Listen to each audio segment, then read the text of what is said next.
Hi, I'm Dr. Richard Sears, author of Mindfulness, Living Through Challenges and Enriching Your Life in This Moment.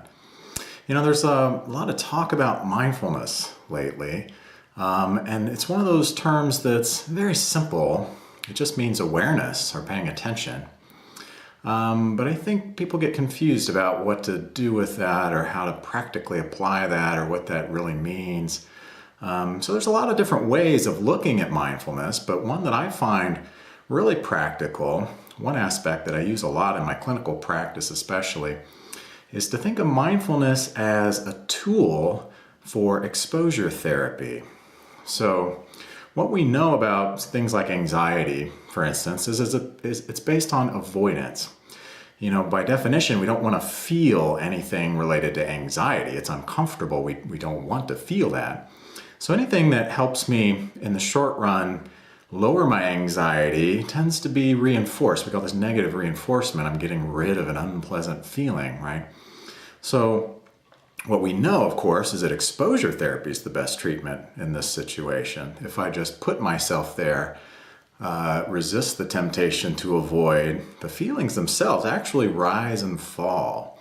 So one concrete way I find mindfulness to be really helpful is to use this awareness that comes from mindfulness training, mindfulness practice, to break apart our experiences into noticing our thoughts, noticing our emotional state, of course, and noticing our body sensations.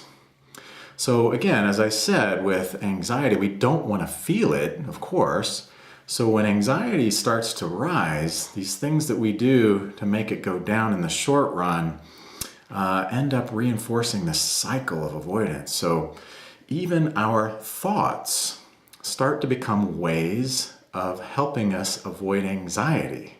Now, as we know, this isn't a long-term cure by any means, but here's what happens, right? An anxiety feeling comes up. I don't want to feel that. So I start thinking. And in fact, the content of the thoughts doesn't even matter, right? Thinking about what I should have said in the past, or what I'm going to say in the future, or what happens tomorrow when I see this person again. All these different thoughts. While we're in our head, while we're thinking, we're actually not feeling the body sensations quite as much. So our perception of the anxiety goes down a little bit. I don't feel the anxiety as much because I'm in my head. So one way we can use mindfulness is this awareness. Wow, I'm noticing, I'm thinking a lot. So instead of engaging and battling with the thoughts, I'm just noticing that there's a lot of thinking. I could shift my attention consciously, which is what mindfulness is about, to the actual body sensations. And what I'll find is, well, first of all, it's going to get worse. We call it that extinction burst, right? And I'll go back to thinking. But if I notice that's happening, bring it back again to the body sensations. You get that rise and fall.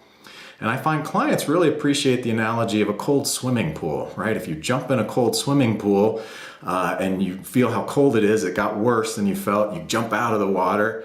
But if you stay in the cold swimming pool, your body feels worse, levels off, and it passes.